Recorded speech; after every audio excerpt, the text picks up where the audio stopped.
18년 유배 끝에 찾은 인생의 해답. 다산 정약용. 사람들은 한 사람이 무너지는 순간을 외부에서 찾아보려 한다. 하지만 나는 알고 있다. 인간이 정말로 무너지는 순간은 아무도 보지 않는 조용한 곳에서 찾아온다는 사실을. 나는 그 무너짐을 유배지에서 맞이했다. 그리고 아이러니하게도 그 무너짐이야말로 내가 다시 일어서는 출발점이 되었다. 나는 유배지로 향하던 길에서 모든 생각을 잃어버린 사람처럼 멍하니 흔들리고 있었다. 마차가 멈추던 순간 나는 내 삶의 방향이 완전히 꺾였음을 직감했다. 내가 쌓아 올린 이름과 자리, 내가 지켜왔다고 믿었던 의로움, 수십 년간 붙잡아온 신념들까지 모두 미세한 먼지처럼 흩어져 갔다. 그때 깨달은 것은 단 하나였다. 사람은 모든 것을 잃어본 뒤에야 비로소 자신을 마주할 용기를 갖게 된다는 사실이다. 나는 마차에서 내려 한 걸음을 내딛었다. 그 한 걸음이 내 인생의 절반을 무너뜨리는 동시에 남은 절반을 다시 세우게 할 줄은 그때는 알지 못했다. 당은 낯설었고 바람은 차갑지 않았으나 마음을 아프게 했다. 바람은 나를 꾸짖거나 위로하지 않았다. 다만 내 안에 남아있던 허상을 가만히 흔들어 깨워놓았다. 그리고 나는 그 흔들림을 피할 수 없었다. 도망칠 길이 끊긴 자만이 진실한 질문을 시작할 수 있기 때문이다.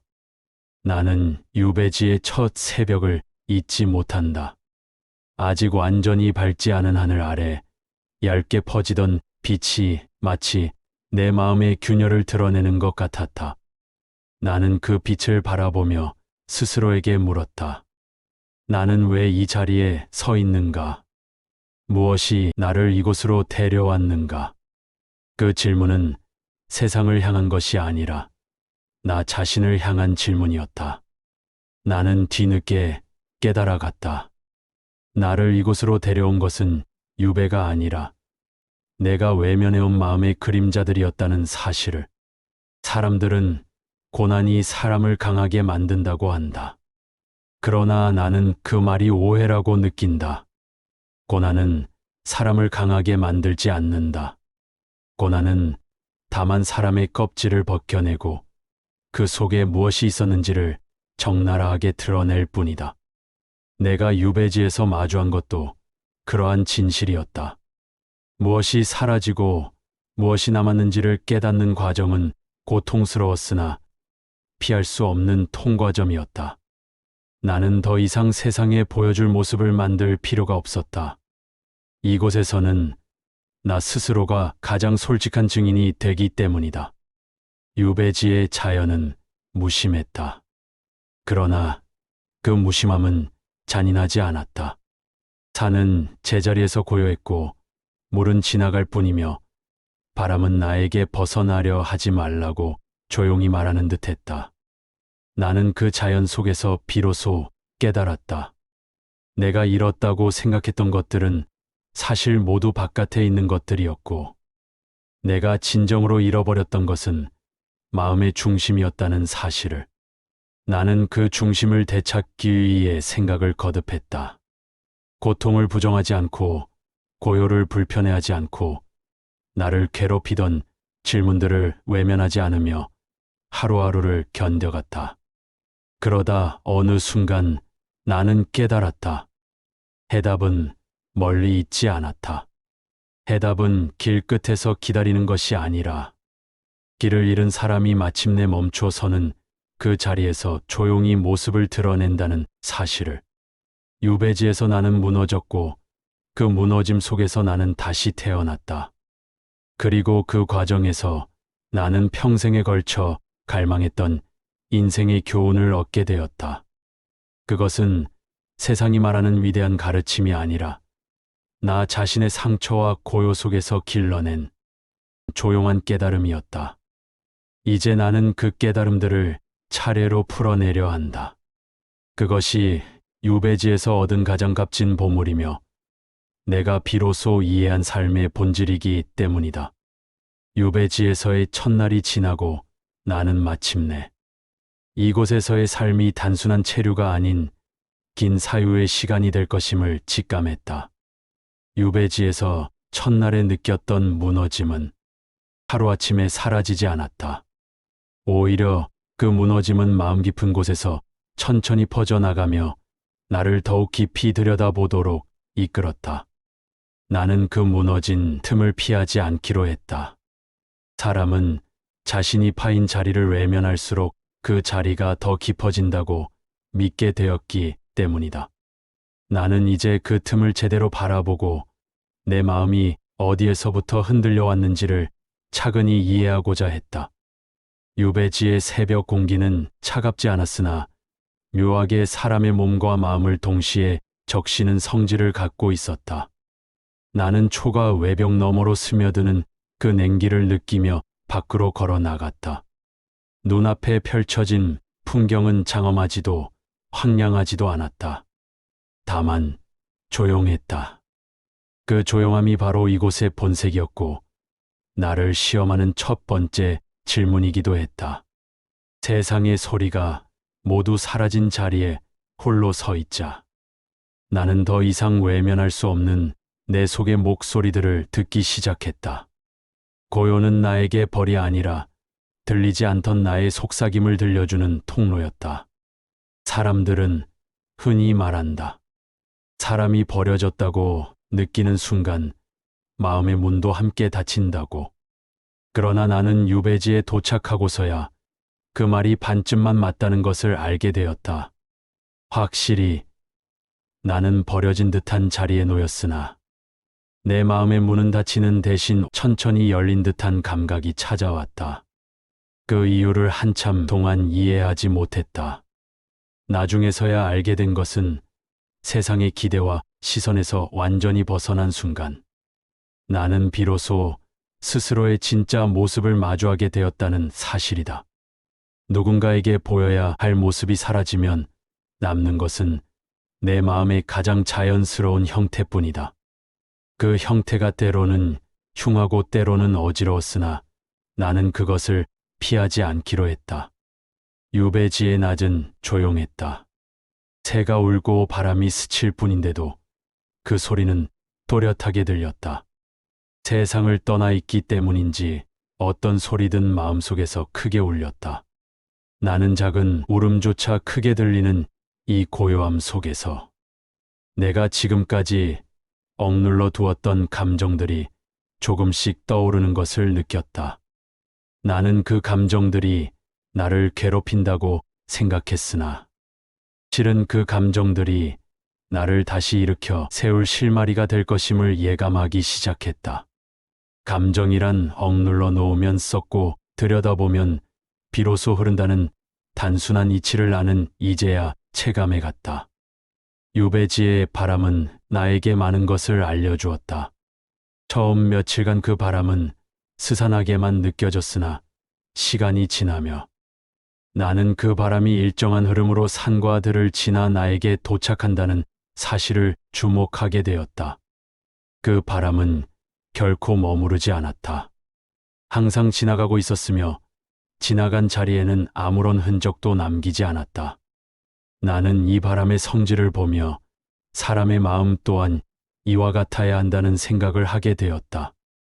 사람의 마음은 붙잡으려 할수록 무거워지고 흘려보낼수록 가벼워진다는 것을 나는 유배지에서야 비로소 이해하게 되었다. 나는 그날 이후 마음을 억지로 다잡으려 하지 않았다.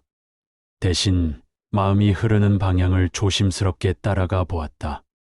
그 흐름 속에서 나는 잊고 살았던 나의 본성을 마주하게 되었다. 유배지에서의 나날은 느린 걸음처럼 지나갔다. 그러나 그 느림은 나를 초조하게 하지 않았다. 오히려 느림 속에서만 보이는 마음의 움직임이 있다는 사실을 알게 되었다. 세상에서 바쁘게 살아갈 때에는 마음이 얼마나 흔들리는지조차 알아채지 못했다.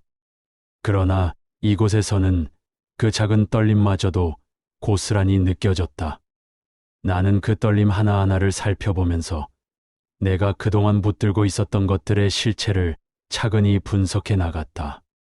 명예나 자리 같은 것들은 생각보다 가벼웠고, 도리나 의로움이라 여겼던 것들조차 내 마음 깊은 곳에서는 때로는 욕망과 뒤섞여 있었다. 이러한 사실을 인정하는 것은 쉽지 않았으나 그 인정이 나를 해방시킬 것임을 나는 어렴풋이 느꼈다. 사람들이 나에 대해 어떤 평가를 내리든 그것은 이제 유배지에 있는 나의 마음과 아무 관련이 없었다. 나는 오랜 시간 타인의 평가 속에서 내 마음을 비추어 왔다. 그러나 이제는 평가받지 않는 자리에서 스스로를 바라보아야 했다. 이 자리에서 나는 무엇으로 살아야 하는가? 무엇을 붙잡고 무엇을 버려야 하는가? 이런 질문들을 유배지의 고요가 대신 꺼내주었다. 나는 그 질문들을 듣고 외면하지 않았다. 외면할 곳도 없었고 외면하면 다시 흔들릴 수밖에 없었기 때문이었다. 나는 마침내 용기 있게 내 마음의 그림자들을 들여다보기 시작했다. 그 그림자들은 추하지도 아름답지도 않았다. 그저 오랫동안 방치된 채 쌓여 있던 나의 한 부분이었다. 나는 자주 산 아래의 작은 길을 걸으며 나 자신에게 조용히 말했다. 나는 이 자리에서 다시 태어나야 한다. 이 말은 다짐이 아니라 관찰이었다. 내가 다시 태어날 수밖에 없는 이유는 과거의 방식으로는 살 수 없다는 사실을 유배지의 시간이 분명하게 보여주고 있었기 때문이다. 나는 이곳에서 더 이상 과거를 되살릴 수도 미래를 예상할 수도 없었다. 그러나 나는 이 시간이 헛되지 않으리라는 믿음을 가졌다. 고난은 내게서 많은 것을 빼앗았으나 바로 그 빼앗김이 나를 새롭게 만들 구멍을 열어주고 있었다. 시간이 흐르면서 나는 자연스럽게 유배지를 받아들였다. 이 장소는 나를 버린 곳이 아니라 나를 드러내는 곳이었다. 내가 버려졌다고 느꼈던 것은 장소 때문이 아니라 내가 아직 내 마음의 중심을 찾지 못했기 때문이었다. 중심을 찾는 일은 고통스럽고 느리지만 그 과정에서 나는 오히려 단단해지고 있었다. 사람들은 단단함이 외부에서 오는 줄 알고 헛되이 노력하지만 나는 알아갔다. 단단함은 마음의 깊은 자리에서 천천히 만들어지는 것이라고. 그리고 그 단단함은 오직 고요한 시간 속에서만 드러난다고. 나는 유배지의 초가 안에서 자리에 앉아 조용히 눈을 감았다. 그리고 이렇게 말하듯 마음속에서 울렸다. 이제 나는 나 자신을 다시 바라보아야 한다. 그 말은 내게 명령이 아니라 기회로 다가왔다. 마음속의 먼지를 털고 다시 세우기 위한 시간이 마침내 마련되었음을 깨달았다. 나는 도망치지 않았다. 이 시간 속에서 나는 내가 누구인지, 무엇을 잃었고 무엇을 다시 세워야 하는지 차근히 밝혀내기 시작했다. 이렇게 하여 나는 버려진 듯한 자리에서 나를 바라보는 일에 서서히 익숙해지고 있었다. 이 익숙함은 고통의 반복이 아니라 고통 속에서 드러나는 진실의 반복이었다. 유배지는 나에게 벌이 아니라 거울이었다. 그 거울 속에서 나는 점점 선명해지고 있었다. 이 깨달음이야말로 내가 다시 살아가기 위한 첫걸음이었다. 그리고 나는 이제 그 걸음을 흔들림 없이 딛기 위해 마음을 단단히 세워가고 있었다. 이렇게 나는 유배지가 나에게 던진 첫 번째 과제가 버려진 듯한 자리에서 나를 바라보는 일이었음을 깨달았다. 그리고 그 바라봄은 단지 환경을 이해하는 차원을 넘어 나 자신의 가장 어두운 곳까지 눈을 돌려야 하는 과정이었다.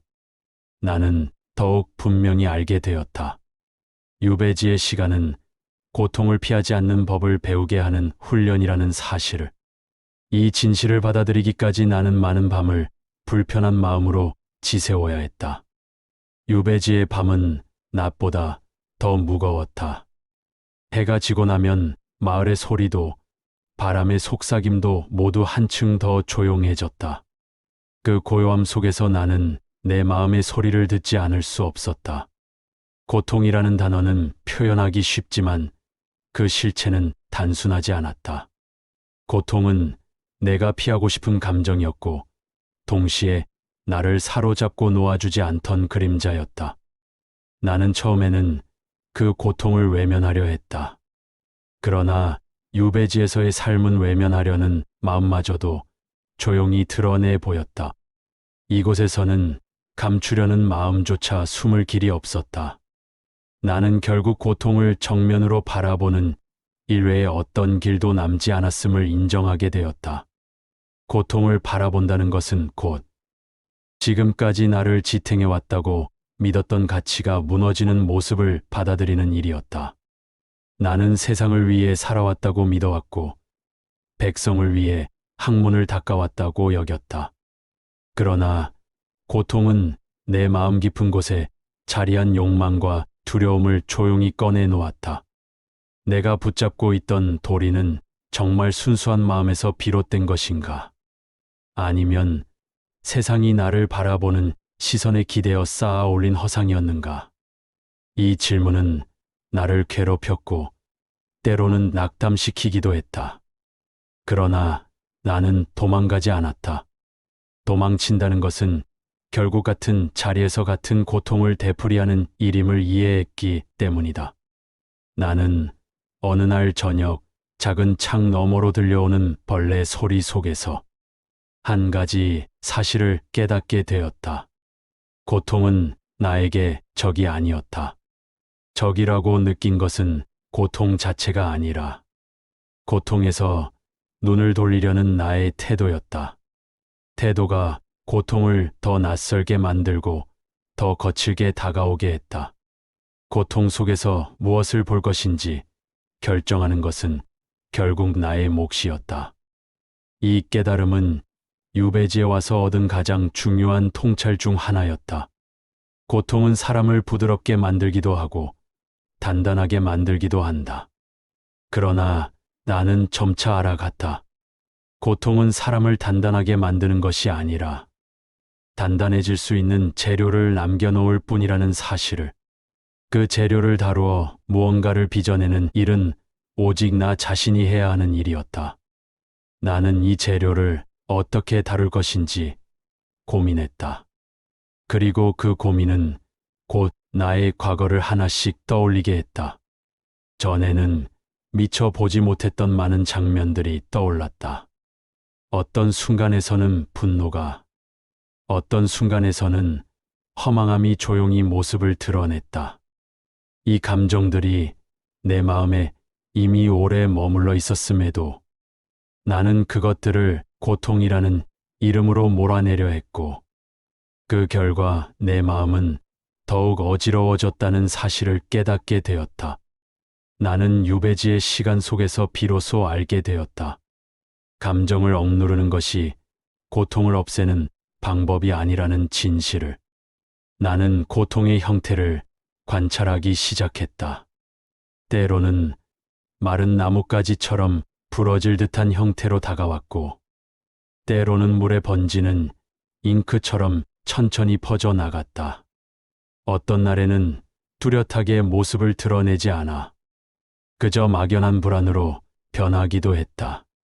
하지만 형태가 어떠든 간에 고통은 항상 마음의 가장 깊은 곳을 향하고 있었다. 나는 그 깊이를 두려워했으나 동시에 그 깊이야말로 내가 다시 일어설 수 있는 근본이 될 것이라는 사실을 이해하게 되었다. 유배지에서의 고통은 나에게 질문을 던졌다. 너는 왜 흔들리는가? 그 질문은 간접적인 울림이었고 나는 그 울림을 피하지 않고 들여다보았다.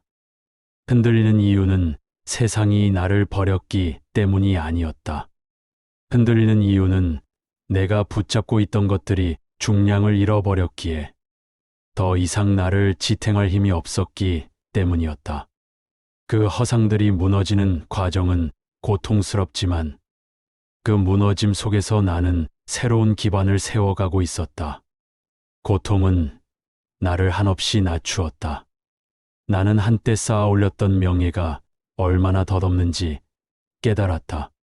사람들이 내게 기대하던 모습이 사라지고 나자 그 기대 위에서 쌓아놓은 내 마음의 탑도 순식간에 흔들렸다. 이 흔들림은 처음에는 두려웠으나 나중에는 오히려 나를 자유롭게 만들었다. 덧없는 것들이 무너지고 나니 비로소 그 아래에 깔린 본래의 마음이 드러났기 때문이다. 본래의 마음은 작고 단단한 씨앗과 같았다. 고통은 그 씨앗이 외부로 드러나는데 필요한 껍질을 깨뜨리고 있었다. 나는 유배지의 언덕 위에 자주 섰다. 바람이 불어오는 방향을 따라 고개를 들면 멀리 산의 능선이 길게 이어져 있었다. 그 능선은 고통의 끝을 상징하는 것이 아니라 고통이 나를 어디로 데려가고 있는지를 알려주는 듯했다.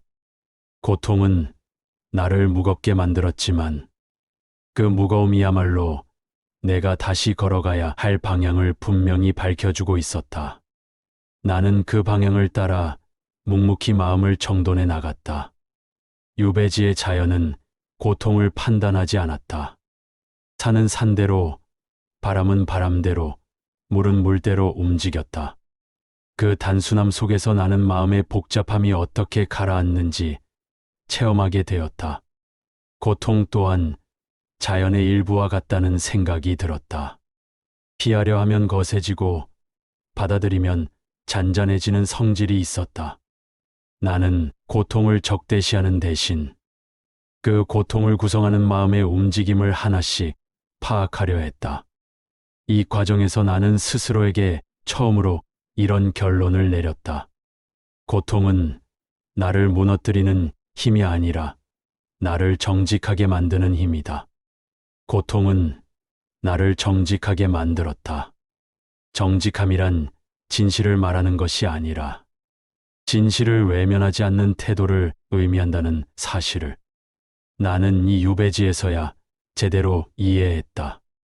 나는 이제야 고통에서 도망치는 대신 그 고통의 무게를 온전히 받아들이고 있었다. 이렇게 고통을 온전히 대면하는 순간 나는 더 이상 과거의 나와 싸울 필요가 없어졌다. 나는 단지 나 자신을 다시 세우기만 하면 되었다.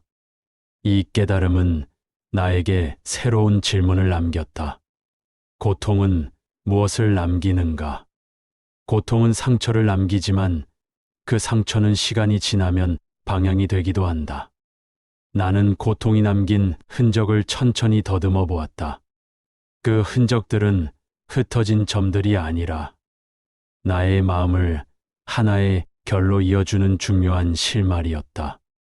나는 그 실마리를 따라 한 걸음씩 나아갔다. 그 길이 어디로 이어지는지는 모르지만 그 길 위에서 나는 점점 단단해지고 있었다. 이렇게 유배지에서의 고통은 내 마음을 가장 낮은 자리에서 가장 깊은 자리로 이끌었다. 그 여정 속에서 나는 고통을 피하지 않는 법을 배웠고, 피하지 않으니 고통은 더 이상 폭풍이 아니었다. 그것은 나를 조용히 단련시키는 바람이 되었다. 나는 그 바람을 맞으며 마음의 새로운 기초를 세우기 시작했다. 그리고 이 기초 위에서 나는 언젠가 다시 걸어나갈 힘을 얻게 되리라는 확신을 가지게 되었다. 고통을 피하지 않는 법을 배워가던 어느 날, 나는 문득 내 마음이 이전보다 한층 더 조용해졌음을 느끼게 되었다. 고통이 사라진 것이 아니라 고통을 대하는 나의 태도가 달라졌기 때문이었다. 태도가 달라지자 고통은 더 이상 날카로운 채찍처럼 다가오지 않았다. 그것은 자연 속에서 흐르는 작은 물줄기처럼 마음속 깊은 곳에서 잔잔히 흘러갔다. 그러한 변화는 나를 새로운 사유로 이끌었다. 흐르는 것과 머무는 것을 구분하는 일, 그것이야말로 마음의 본질을 이해하는 데 필요한 두 번째 단계였다. 유배지의 새벽은 여전히 고요했다. 그러나 그 고요함이 이제는 낯설지 않았다. 나는 그 고요가 마음의 결을 드러내는 장막과 같다는 사실을 알게 되었다. 고요가 두려웠던 시절도 있었으나 이제는 그 고요가 나를 배려하는 듯했다. 나는 그 고요 속에서 숨을 깊게 들이쉬며 하루를 시작하곤 했다. 어느 날 새벽 나는 초가 앞에 작은 물웅덩이가 생긴 것을 보았다. 전날 내린 비가 낮은 곳에 잠시 모여 만든 물웅덩이였다. 나는 별것 아닌 이 웅덩이 앞에서 한참을 서 있었다. 그리고 그 순간 깨달았다. 물이 머무르는 자리는 낮은 곳이며 마음이 머무르는 자리도 결국 낮은 마음이라는 사실을. 사람들은 흔히 높은 곳을 동경하지만 마음이 정말 머물러야 하는 곳은 오히려 낮은 자리라는 생각이 들었다. 높이 올라가 있을 때 마음은 흔들리고 낮은 곳에 있을 때 마음은 비로소 자신을 비추기 때문이다. 물웅덩이는 스스로 낮아져 누군가가 버린 것이 아니라 낮기 때문에 흐름을 받아들이고 있었다. 나는 이러한 물의 성질이 너무도 자연스러워 보였다. 그리고 그 자연스러움이야말로 사람이 배워야 할 덕성이었다. 나는 물웅덩이를 바라보며 이곳 유배지에서 내가 머무르는 자리 역시 낮은 자리임을 깨달았다. 그러나 그 낮음이 부끄러운 것이 아니라 오히려 마음을 정갈하게 만드는 자리였다. 사람들이 나를 잊고 세상이 나를 버렸다 해도 그 자리에서 나는 비로소 내 마음의 중심을 찾고 있었다. 낮은 곳에 마음이 머물러 있을 때 나는 비로소 내가 어디에서 흔들렸고 무엇을 지나치게 붙잡아 왔는지를 명확히 볼 수 있었다. 유배지의 강은 여전히 일정한 속도로 흘러갔다. 산허리를 돌아 흐르는 강물은 언제나 변함없는 듯 보였으나 가까이서 바라보면 매 순간이 다르게 흘러가고 있었다. 나는 그 강물에서 또 하나의 통찰을 얻었다. 흐르는 것은 머무르지 않지만 머무르는 것을 흔들어 깨우는 힘을 갖고 있다는 사실이었다. 나는 강물의 움직임을 따라가며 내 마음 속에도 흐르는 것이 필요함을 이해하게 되었다. 마음이 너무 오래 머무르면 정체되고 너무 빠르게 흐르면 산만해진다. 흐름과 고요가 적절하게 조화를 이루어야 마음은 비로소 제자리에 놓인다.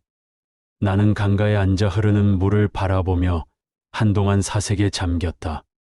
강물은 끊임없었다. 그러나 그 끊임없음 속에서도 질서가 있었고 조화가 있었다. 그 질서와 조화를 지탱하는 것은 외부의 힘이 아니라 강물 자신의 본성 같았다. 나는 그 본성을 마음의 움직임과 연결지어 생각했다. 마음도 흘러야 했다. 그러나 그 흐름은 억지로 만들어낼 수 없었다. 자연스럽게 흘러가는 마음만이 진정한 변화를 만든다. 나는 그동안 내 마음을 억지로 붙잡으려 했고 억지로 다스리려 했다. 그러나 이제 나는 알게 되었다. 마음은 억지로 다스려지는 것이 아니라 관찰을 통해 스스로 다스림을 찾아가는 존재라는 사실을. 유배지의 산은 흐르지 않았다. 그 산은 거대한 몸짓으로 제자리를 지키고 있었고 그 모습은 강물과는 달랐다. 흐르는 강물과 달리 산은 그 자리에 머무르며 세월을 견디고 있었다. 나는 산을 바라보며 또 다른 질문을 떠올렸다. 무엇이 산에게 머무름을 가능하게 하는가? 그 대답은 산의 크기나 높이가 아니었다. 산은 세월에 흔들리지 않는 중심을 갖고 있었고 그 중심은 외부의 변화에 쉽게 흔들리지 않았다. 나는 그 중심이 마음의 굳건함과 닮아 있다는 생각을 하게 되었다. 마음은 강물처럼 흘러야 하지만 동시에 산처럼 머무를 수 있어야 했다. 흐르는 마음만으로는 근본을 지키기 어렵고 머무르는 마음만으로는 변화에 적응할 수 없다. 나는 이 두 성질을 조화롭게 품는 일이 인생의 중심을 잡아주는 중요한 원리라는 사실을 깨달아갔다. 산은 흐르지 않지만 흐르는 것들을 품고 있었다. 바람도, 비도, 강물도 모두 산의 품을 지나 존재의 길을 이어갔다. 나는 이 산의 품이 마음의 넓이와 닮아 있다고 보았다. 마음이 넓다면 흐르는 감정도 품어낼 수 있고 머무르는 생각도 받아들일 수 있다. 그러나 마음이 좁으면 작은 바람에도 흔들리고 조금의 물에도 넘쳐 흐르고 말 것이다. 나는 유배지에서 마음을 넓히는 법을 배워야 한다고 느꼈다. 마음의 넓이는 시간과 고난이 길러주는 것임을 깨달았기 때문이다. 나는 강가에서 산을 바라보고 산에서 다시 강을 바라보며 흐름과 머무름이 서로 다른 것이 아니라 서로를 보완하는 두 개의 기둥임을 이해하게 되었다.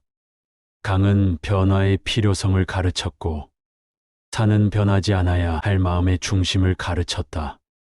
이 두 가지가 조화를 이루는 순간 사람의 마음은 비로소 흔들림 없이 움직일 수 있다. 유배지에서 나는 자주 스스로에게 물었다. 내 마음은 지금 흐르고 있는가 아니면 머무르고 있는가? 이 질문은 단순한 사유가 아니라 내 삶을 어떻게 다시 세울 것인지 결정하는 중요한 기준이 되었다. 나는 이 질문을 반복하면서 내 마음의 흐름과 머무름을 하나의 결처럼 받아들이게 되었다. 그 결은 나의 고난 속에서 새로운 의미로 자리 잡아갔다. 나는 흐르는 감정을 억누르지 않기로 했다. 감정이 흐르면 그 자체로 의미가 있었다. 슬픔도 흐르면 깨끗해지고 두려움도 흐르면 약해진다. 억누른 감정만이 사람을 무너뜨린다. 흐르는 감정은 오히려 사람을 살린다. 나는 나의 감정들이 흐를 수 있도록 마음의 문을 열어두었다. 그 문을 여는 순간 감정은 나를 흔들지 않고 흘러갔다. 그러나 흐르는 것만으로 충분하지 않았다. 머무르는 마음도 필요했다. 머무르는 마음은 나의 중심을 지탱하는 기반이었다. 나는 오랜 시간 붙들고 싶었던 가치들이 고난 속에서 흔들리는 모습을 보며 무엇이 머물러야 하고 무엇이 흘러가야 하는지를 판단하게 되었다. 머물러야 하는 것은 의지와 도리였고 흘러가야 하는 것은 욕망과 분노였다. 나는 이 모든 것을 유배지에서 배워갔다. 자연은 나에게 말하지 않아도 많은 것을 알려주었다. 흐르는 것은 머무르는 곳을 찾고 머무르는 것은 흐르는 것을 품는다.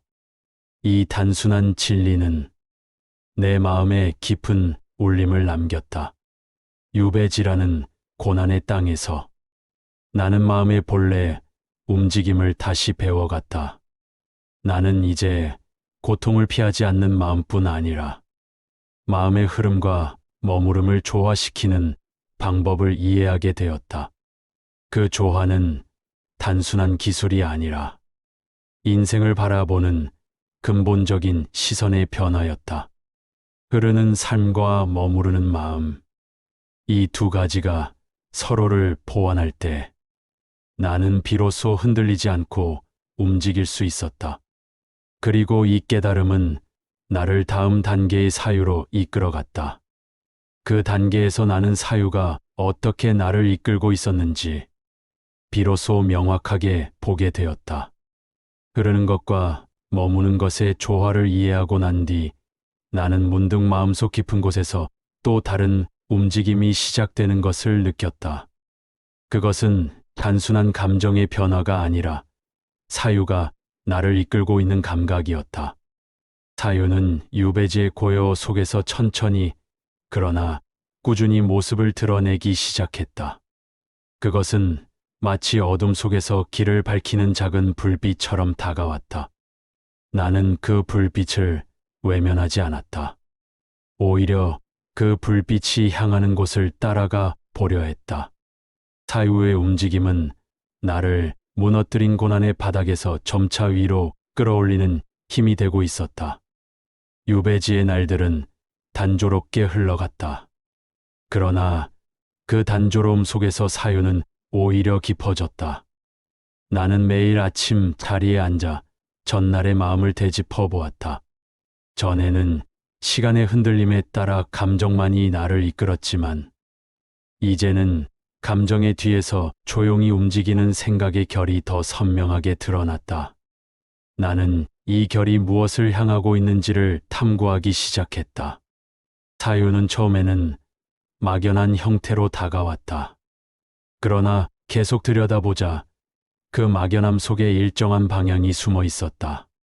그 방향은 내가 고난을 겪기 전에는 알지 못했던 것이었다. 나는 학문을 오래 닦아왔고 수많은 글을 읽고 써왔다. 그러나 그 학문은 대개 세상을 향한 것이었고, 사람 속에서 질서를 바로 세우기 위한 수단이었다. 이제 유배지에서 나는 그 세상을 떠나 있었고, 따라서 그 학문들을 바라보는 시선도 자연스레 달라지고 있었다. 나는 이제 학문이 아닌 나 자신에게 향하는 사유를 시작하고 있었다. 사유가 나를 이끄는 방식은 아주 더뎠다.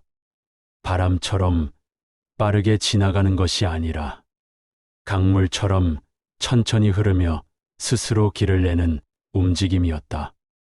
그 흐름을 억지로 바꾸려 하면 사유는 멈춰 버렸고, 흐름을 그대로 두면 자연스럽게 한 곳으로 나를 이끌었다. 그곳에서 나는 오래전 잊고 지냈던 질문들을 발견했다. 사람이란 무엇인가? 삶의 중심은 어디에 있는가? 나는 왜 다시 일어서려 하는가? 이 질문들은 단순한 철학적 호기심이 아니라 내 삶과 직결된 근본적인 탐구였다. 나는 이 질문들을 놓아두지 않았다. 유배지의 고요와 고난이 가져다 준 가장 큰 선물은 바로 이 질문들을 끝까지 따라갈 수 있는 시간이었기 때문이다. 유배지의 외로움은 사유를 깊게 만들었고, 사유는 외로움을 견딜 수 있도록 마음의 기둥이 되어 주었다. 나는 이 기둥을 통해 다시 나 자신을 세워가기 시작했다. 어느 날 나는 오래 가지고 있던 책 한 권을 꺼내 들었다. 세월의 먼지가 내려앉은 책장이 손끝에서 바스라질 듯 얇게 흔들렸다. 나는 책장을 펼치며 사유가 나를 어디로 데려가는지 지켜보았다. 책 속의 글들은 이전과는 전혀 다른 의미로 읽혀졌다. 예전에는 글 속에서 세상을 다스릴 방법을 찾았으나, 이제는 글 속에서 나 자신이 어떤 마음을 지녀야 하는지를 들여다보고 있었다. 같은 문장이었지만 다른 자리에서 읽으면 다른 의미가 드러났다. 이 사실은 나에게 또 하나의 깨달음을 주었다. 사유란 사물이 아니라 사유하는 사람의 마음 그 자체를 반영한다는 진실이었다. 나는 책을 덮고 한참 동안 눈을 감았다. 책 속 문장보다 더 깊은 곳에서 일어나는 움직임을 느끼고 싶었기 때문이다. 그 움직임은 고요한 물 밑에서 흐르는 물살과 같은 것이었다. 겉으로는 정적이나 그 속에는 끊임없는 변화를 만들어내는 힘이 있었다. 나는 유배지에서 이 물 밑의 움직임을 처음으로 온전히 느끼게 되었다. 그 움직임이야말로 내가 다시 일어설 수 있게 해주는 사유의 실체였다. 시간이 지나면서 나는 사유가 나를 어떤 방향으로 이끌고 있는지 더욱 분명히 알게 되었다. 그 방향은 외부가 아닌 내부를 향하고 있었다. 외부의 혼란을 다스리기 위해 학문을 닦던 과거의 나는 내면의 근본을 다스리는 일에는 충분히 마음을 쓰지 못했다. 그러나 유배지에서 나는 비로소 알았다. 사람의 삶을 무너뜨리는 것은 외부의 사건이 아니라 내부에 무질서라는 사실을. 사유는 그 무질서를 정돈하는 과정이었다. 나는 유배지의 언덕 위에 서서 바람을 맞으며 생각했다. 바람은 보이지 않지만 산을 지나 갈라진 틈 사이로 불어왔다. 나는 그 바람을 느끼며 사유가 나를 이끄는 방식도 이와 같다는 생각을 하게 되었다. 사유는 눈에 보이지 않지만 마음의 틈을 통해 천천히 스며들어 내 삶의 구조를 다시 짜고 있었다. 이 구조가 완전히 세워지려면 많은 시간이 필요하겠지만 그 시간은 고통으로 채워져 있어도 괜찮았다. 왜냐하면 고통 속에서 이루어지는 사유만이 사람을 뿌리부터 다시 성장시키기 때문이다. 사유는 나를 점점 더 깊은 곳으로 이끌었다. 그 깊은 곳에서 나는 나의 과거와 마주했다. 과거는 나를 괴롭히는 대상이 아니라 내가 다시 일어설 수 있도록 도와주는 또 하나의 거울이었다. 거울 속에는 내가 붙잡아왔던 욕망과 두려움이 어른거렸다. 나는 그것들을 외면하지 않았다. 사유는 내게 이렇게 속삭이는 듯했다. 마음을 바로 세우고자 한다면 가장 먼저 내 마음의 어둠을 이해해야 한다. 나는 이 말을 마음 깊이 새겼다. 나는 사유를 통해 삶의 원리를 하나씩 확인해 나갔다.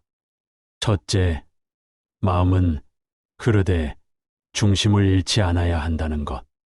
둘째, 고난은 마음을 짓누르는 힘이 아니라 마음 깊은 곳을 드러내는 도구라는 것.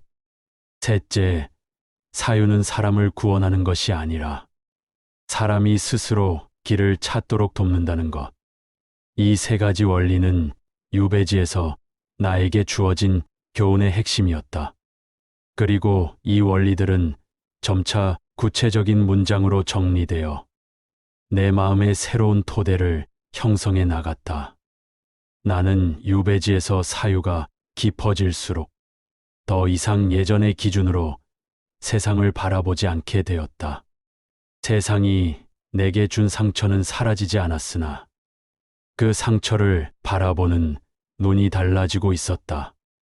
상처는 나에게 고통을 주었지만 그 고통은 사유의 길을 열어 나를 변화시키는 힘이 되었다. 나는 이제 상처를 피하지 않고 상처가 남긴 의미를 해석하려 했다. 이것이야말로 사유가 나를 이끌어준 가장 귀한 길이었다. 나는 스스로에게 물었다. 사유는 결국 나를 어디로 이끄는가? 그 대답은 분명했다. 사유는 나를 나에게로 데려간다. 세상에서 멀어진 자리에서 나는 비로소 나 자신에게 가까워지고 있었다. 이 역설 속에서 나는 고통의 의미를 다시 이해하게 되었다. 고통은 나를 세상에서 멀어지게 했으나 동시에 나를 나에게로 다가가게 했다. 이 깨달음은 내 마음의 가장 깊은 곳에서 잔잔한 울림을 남겼다. 나는 이제 사유가 나를 향해 속삭이는 다음 질문을 기다리고 있었다. 그 질문은 머지않아 내 삶의 새로운 전환점을 열어줄 것임을 예감했다. 그리고 그 질문은 결국 이렇게 이어졌다. 고난은 무엇을 남기는가? 나는 이 질문 앞에서 다시 한번 마음을 정돈하며 다음 장으로 걸음을 내딛고 있었다. 사유가 나를 이끌던 흐름이 점차 깊어질수록 나는 한 가지 질문 앞에 오래 머물러 있게 되었다. 고난은 과연 무엇을 남기는가? 고난은 나를 넘어뜨린 힘이었고 동시에 나를 다시 일으켜 세우려는 힘이기도 했다. 그러나 그것이 내게 무엇을 남겼는지, 아니 무엇을 남기려 했는지 이해하기 위해 나는 조금 더 오래, 더 깊이 그 고통의 결을 관찰해야 했다. 이 질문을 대충 넘기고 다음 단계로 나아간다면 나는 유배지에서의 긴 세월이 품고 있던 진실을 놓칠지도 모른다는 생각이 들었다. 나는 이 질문에 제대로 답하고자 유배지의 시간을 다시 거슬러 되돌아가기 시작했다. 처음 이곳에 도착했을 때 느꼈던 무너짐. 그 무너짐 속에서 발견한 흐름과 머무름의 원리. 그리고 사유가 나를 이끌며 만들어낸 방향성. 그 모든 것들은 결국 한 점으로 모이고 있었다. 그 점이 바로 고난이라는 단어가 품고 있는 의미의 중심이었다. 고난은 시작부터 나를 흔들어 놓았다. 낯선 땅, 끊어진 관계, 사라진 이름들이 한꺼번에 밀려오며 나를 뒤엎었다. 나는 처음에는 이 흔들림이 모든 것을 잃게 하리라고 믿었다. 그러나 세월이 흐르고 사유가 깊어지며 나는 알게 되었다. 흔들리는 동안에도 바닥까지 떨어지는 일은 없었다는 사실을. 흔들림이 멈추고 난 후 나는 바닥에 닿아 있었다. 그 바닥은 절망의 자리이면서도 동시에 새로운 출발점이었다. 고난이 남긴 첫 번째 흔적은 바로 이 바닥이었다. 사람은 바닥에 닿기 전에는 자신의 깊이를 알지 못한다는 진실이었다. 나는 그 깊이를 이해하기 위해 스스로에게 수없이 질문을 던졌다. 왜 나는 이 땅에서 다시 살아 있어야 하는가? 무엇이 나를 지탱하는가? 내 삶을 이루던 기본들은 어디에서 무너졌는가? 이 질문들은 고난이 던진 흔적들을 하나하나 확인하는 과정이었다. 고난은 나에게서 많은 것을 가져갔다. 명예를 가져갔다.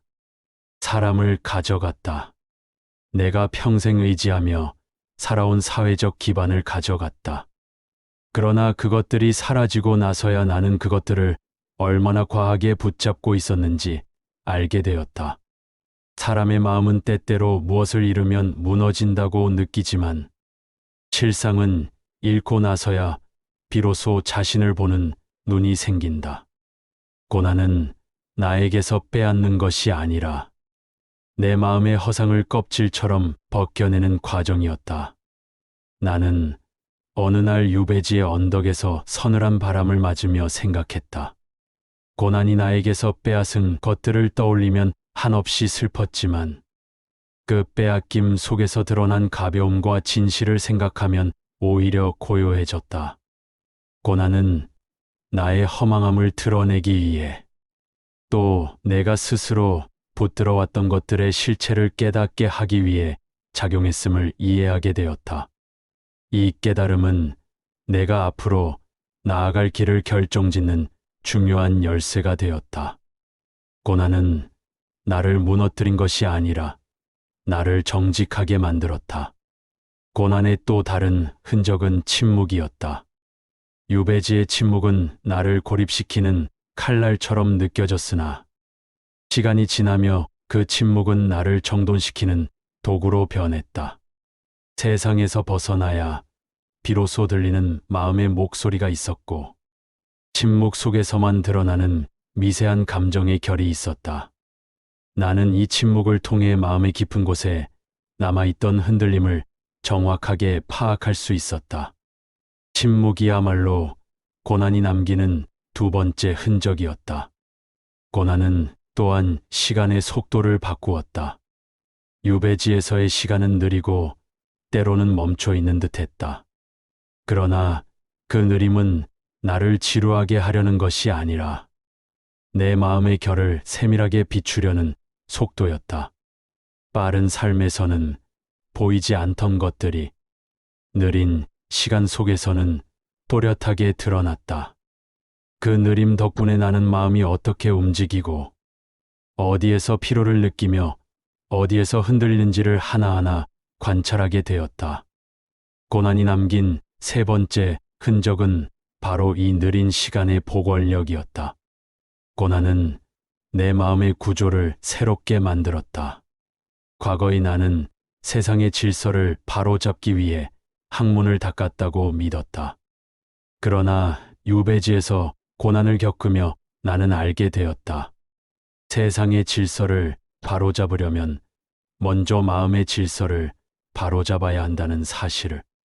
마음의 질서는 단순한 지식으로 정해지는 것이 아니라 고난 속에서 드러나는 마음의 진실을 확인함으로써 세워진다.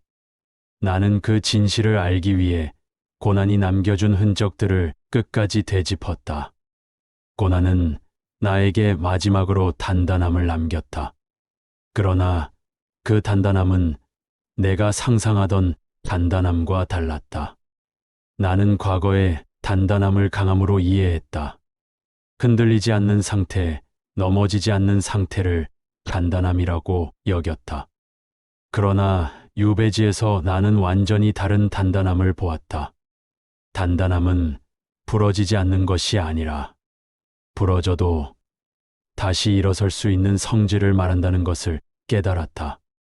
고난이 남긴 진짜 단단함은 외부의 충격을 견디는 힘이 아니라 내면을 다시 세울 수 있는 회복성이었다. 나는 이 회복성을 통해 내 삶을 다시 살펴보았다. 고난이 나를 자르고 다듬고 밀어붙였지만 그 모든 과정을 지나온 뒤 남은 마음은 과거보다 더 유연하고 더 깊고 더 단단했다. 그 단단함은 삶의 어느 순간에도 흔들리지 않을 듯했다. 나는 이 단단함이야말로 고난이 내게 허락한 가장 큰 선물이라고 생각했다. 나는 서서히 고난의 의미를 정리해 나갔다. 고난은 나에게서 많은 것을 빼앗았으나 그 빼앗김 속에서 드러난 진실들은 나를 다시 세우는 기반이 되었다. 고난은 내 마음의 약함을 드러냈으나 그 약함을 인정하는 순간 나는 더 강해졌다.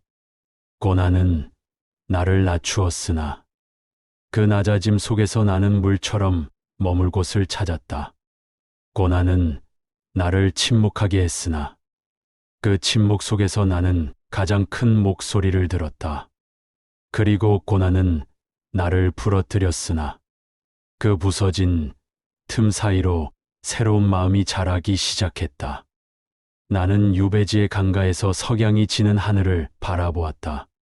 하늘은 붉게 물들어 있었고 강물은 그 빛을 천천히 삼키고 있었다. 고난이 내게 남긴 흔적들도 이 강물과 같다고 생각했다. 강물은 모든 것을 삼켜 흐르지만 그 흐름 속에서 빛을 잃지 않는다. 고난도 내게서 많은 것을 가져갔지만 내 마음의 깊은 곳에서는 새로운 빛이 여전히 남아 있었다. 이제 나는 고난이 내게 무엇을 남겼는지 명확히 말할 수 있었다. 고난은 나를 깨뜨렸지만 그 깨짐 속에서 나는 나의 본질을 만났다. 그리고 그 본질이야말로 내가 다시 일어서야 할 이유이자 앞으로의 삶을 이끌 중심이었다. 이 깨달음은 나를 다음 질문으로 데려갔다. 그 질문은 유배지의 세월이 끝나갈 무렵 마침내 마음속에서 조용히 떠올랐다. 깨달음은 언제, 어디에서 태어나는가? 이 질문은 나를 마지막 단계로 이끌 마지막 문이었다. 나는 그 문 앞에서 조용히 숨을 고르고 있었다. 그리고 그 문 너머에서 나는 마침내 스스로에게 답하게 될 것이었다. 고난이 무엇을 남겼는지 깊이 이해하고 난 뒤 나는 마음속에서 조용히 일어나는 또 하나의 변화와 마주하게 되었다. 그것은 고난의 끝에서 갑자기 솟아오른 깨달음이 아니었다. 오히려 고난 속에서 서서히 다져진 마음의 바닥에서 천천히 올라오는 매우 조용한 움직임이었다. 나는 이 움직임이 무엇인지 처음에는 알지 못했다. 그러나 날이 갈수록 그 움직임은 더욱 선명해졌고 결국 나는 그것이 깨달음의 첫 흐름임을 감지하게 되었다. 깨달음이란 번쩍이는 섬광이 아니라 오랜 시간 쌓인 생각과 감정이 비로소 하나의 방향으로 모이는 순간에 나타나는 것이었다. 유배지에서의 하늘은 늘 넓었다. 그 넓음 속에서 나는 자주 하늘을 올려다보았다.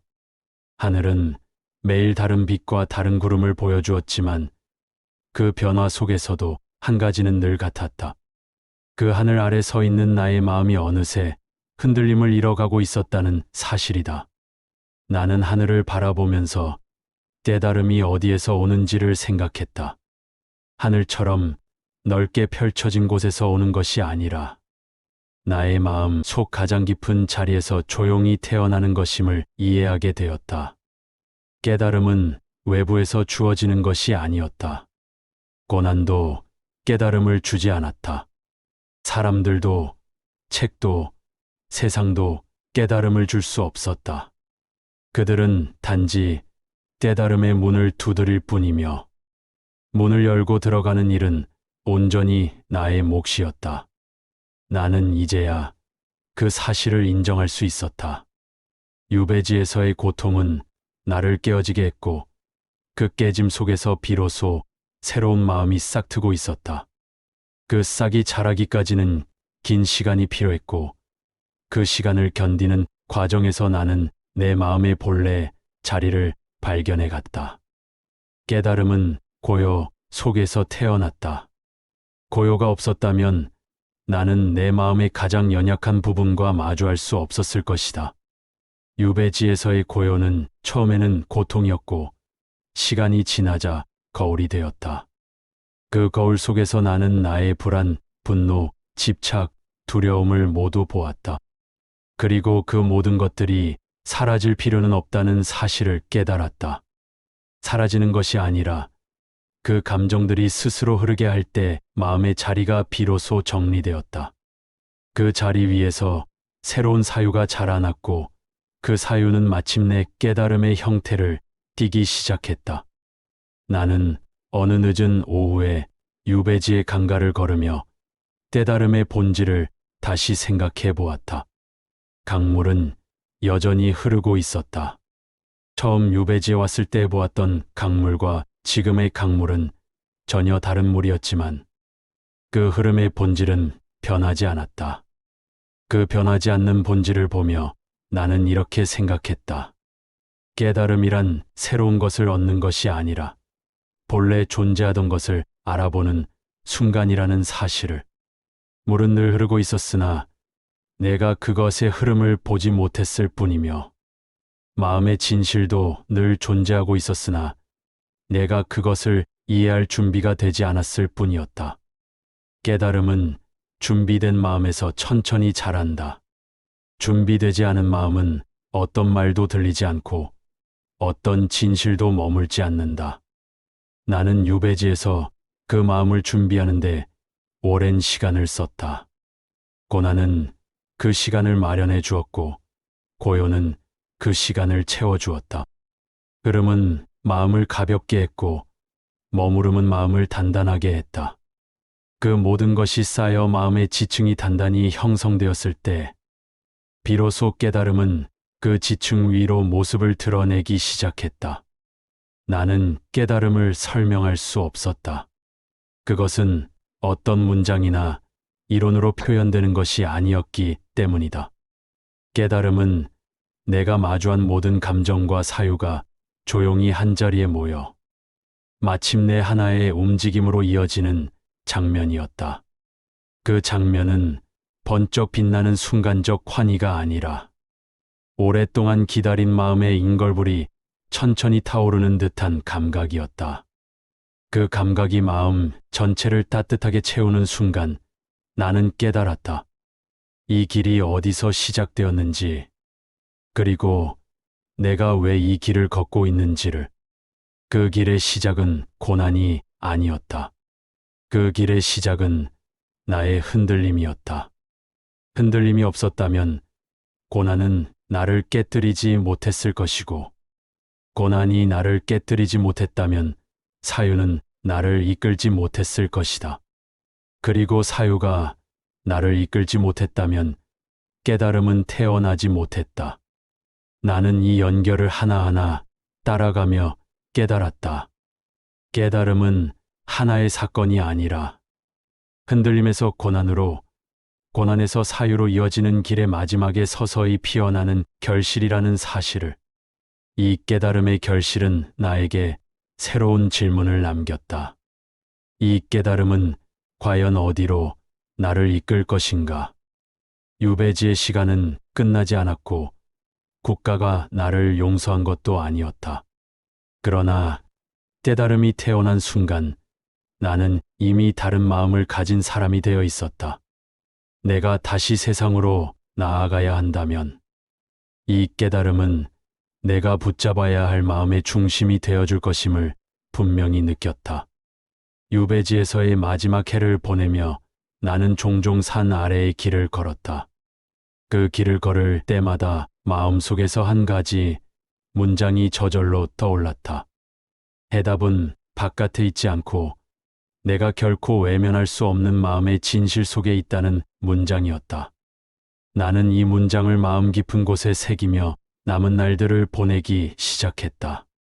이 문장은 어떤 가르침도 아니었고 어떤 철학적 결론도 아니었다. 그저 내가 유배지에서 견디며 일어서며 다시 태어난 마음의 형태 자체였다. 유배지가 끝나갈 무렵 나는 이 땅을 떠난다는 사실보다 이 땅에서 떠나지 못하고 계속 머무를 것 같은 마음에 더 크게 놀라게 되었다. 고난은 나를 이곳으로 데려왔지만 깨달음은 나를 이곳에서 떠나지 못하게 만들었다. 그러나 떠나지 못한다는 말은 미련이 아니라 감사였다. 이곳은 나를 무너뜨린 자리였지만 그 무너짐 속에서 나는 다시 세워졌기 때문이다. 나는 마침내 이렇게 말할 수 있게 되었다. 유배지는 나에게 벌이 아니라 길이었다. 그 길에서 나는 고난을 배웠고, 고요를 배웠고, 흐름을 배웠고, 머무름을 배웠으며, 마침내 깨달음을 배웠다. 이 배움의 결실이 바로 유배지에서 깨달은 인생 교훈이었다. 그리고 나는 그 교훈이 내 삶의 모든 순간에서 나를 흔들림 없이 이끌어줄 것임을 확신하고 있었다. 이 깨달음은 유배지에서 태어났으나 그 여운은 평생의 삶 속에서 계속 자랄 것이었다. 유배지에서의 마지막 날이 다가오던 아침, 나는 이곳에서 보낸 세월을 한눈에 돌아보았다. 처음 이 자리에 섰을 때의 나는 흔들리고 무너져 있었다. 무엇을 잃었는지조차 분간하지 못한 채 허망한 공허 속에서 추락해 가던 사람이었다. 그러나 이제 나는 그 시간들을 지나 이 자리에서 다시 일어서고 있었다. 일어서는 데 필요한 건 외부의 힘이 아니었다. 오랜 시간 내 마음을 비추던 고요와 흐름, 그리고 고난과 사유가 합쳐져 만들어낸 단단한 중심이었다. 나는 그 중심을 잃지 않고 앞으로의 삶을 걸어가려 했다. 나는 이곳이 나에게 준 것들을 생각하며 천천히 숨을 들이켰다. 차가운 새벽 공기는 처음 이곳에 왔던 날과 같았으나 그 공기를 받아들이는 나의 마음은 처음과는 전혀 다른 것이 되어 있었다. 예전에 나는 고난을 피하고 싶었으나 지금의 나는 고난을 내 삶의 일부로 받아들이게 되었다. 고난이 나를 넘어뜨렸으나 그 무너짐이야말로 나를 다시 세우는 과정임을 깨달았기 때문이다. 나는 이제 고난을 두려워하지 않았다.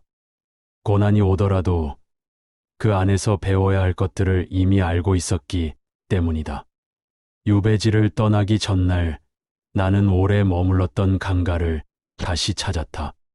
그 강은 유배지 초입부터 지금까지 내 삶의 변화와 함께 흐르고 있었다. 처음에는 그 흐름이 나를 조롱하는 듯했고 어느 순간에는 나를 다독이는 듯했다. 그러나 마지막에 다다르자 나는 그 강물이 내게 조용히 가르쳐 온 진실을 이해하게 되었다. 흐르는 것은 멈추지 않으며 멈추지 않음 속에서 세월의 모든 흔적을 품고 지나간다는 사실이었다. 내 삶 또한 그렇게 흐르고 있었다. 고난을 겪으며 흘렀고 사유를 통해 흐름을 정리했고 깨달음 속에서 흐름의 방향을 다시 세웠다. 이제 나는 그 흐름이 어디로 이어질지 두렵지 않았다. 유배지에서 배운 또 하나의 진실은 머무름의 의미였다. 흐르는 것만으로는 삶이 지탱되지 않는다. 사람은 머물러야 할 자리를 찾아야 하고 그 자리에서 마음을 쉬게 해야 한다. 나는 유배지에서 머무는 법을 배웠다. 과거의 나는 늘 무엇인가를 이루기 위해 앞으로만 걸어갔고 그 과정에서 마음이 어디에 머물고 있는지 살피지 못했다. 그러나 이곳에서 나는 그 머무름이야말로 마음의 균형을 잡아주는 힘이라는 사실을 이해했다. 이제 나는 앞으로의 삶에서 흐름과 머무름의 조화를 잃지 않을 것이다. 그 조화는 내 삶의 중심을 이루는 기둥이 되었다. 떠날 준비를 하며 나는 작은 초가 안에 앉아 마지막 글을 적었다. 유배지에서 얻은 깨달음이 내 삶을 어떻게 바꾸었는지, 그리고 앞으로 어떤 마음으로 세상을 다시 마주해야 하는지를 정리해 두고 싶었다. 글을 쓰며 나는 문장 하나하나에 마음을 담았다. 그 글은 세상 사람들에게 보이기 위한 것이 아니었다. 그 글은 오직 나 자신에게 남기는 다짐이자 내 마음속에서 새로 싹튼 중심을 잃지 않기 위한 기록이었다. 나는 그 글을 쓰며 마음이 한층 더 가벼워지는 것을 느꼈다. 유배지에서 배운 인생의 교훈은 단순한 지식이 아니었다. 그것은 내가 살아가는 방식 자체를 바꾸는 힘이었다. 고난은 나를 낮추었고 낮아진 마음은 흐름을 이해하게 했으며 흐름을 이해한 마음은 마침내 머무를 자리를 찾게 했다. 그리고 그 자리에서 사유가 싹트고 사유가 깊어지자 깨달음이 태어났다. 이 모든 과정은 내가 의도한 것이 아니었고 그저 자연의 순리처럼 천천히 그러나 꾸준히 진행된 것이었다. 나는 떠나는 날 새벽 마지막으로 유배지의 산을 바라보았다. 그 산은 처음 왔을 때와 똑같이 그 자리에 있었다. 그러나 그 산을 바라보는 나의 마음은 처음과 전혀 같지 않았다. 나는 그 산을 두려움의 상징으로 보지 않았다.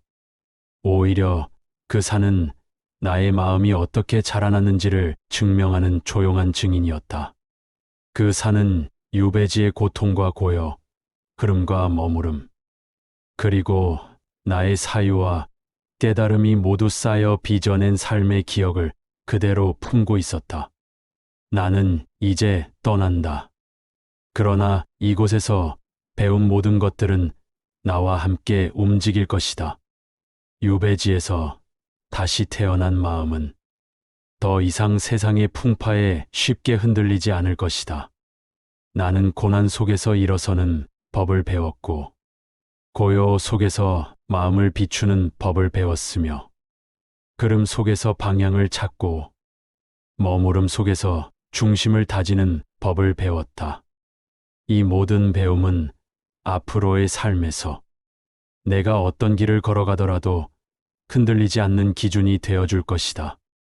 유배지에서 시작된 이 사유의 여정은 이제 비로소 나를 세상으로 되돌려 보내고 있었다. 나는 이곳을 떠나지만 내 마음은 이곳에서 얻은 깨달음을 잃지 않을 것이다. 해답은 멀리 있지 않았다. 그 해답은 내가 끝내 외면할 수 없었던 마음의 깊은 자리에서 조용히 태어나 있었다. 나는 그 해답을 가슴에 품고 다시 세상을 향해 걸어간다. 이제 나는 어떤 고난이 찾아오더라도 그 고난 속에서 길을 찾을 수 있을 것이다. 왜냐하면 나는 이미 유배지에서 내 인생에서 가장 깊고 고요한 자리에서 스스로를 다시 세우는 법을 배웠기 때문이다. 이것으로 이번 이야기를 마무리하겠소. 긴 이야기를 지금까지 묵묵히 함께 해준 그대에게 고마움을 전하오. 나 정약용의 이야기가 그대에게 미약하게나마 삶을 다시 비추어 보는 성찰의 불씨가 되길 바라오. 나 다산 정약용은 그대를 위해 계속해서 이야기할 것이니 다음 자리에서 다시 마주할 날을 고요히 기다리겠소.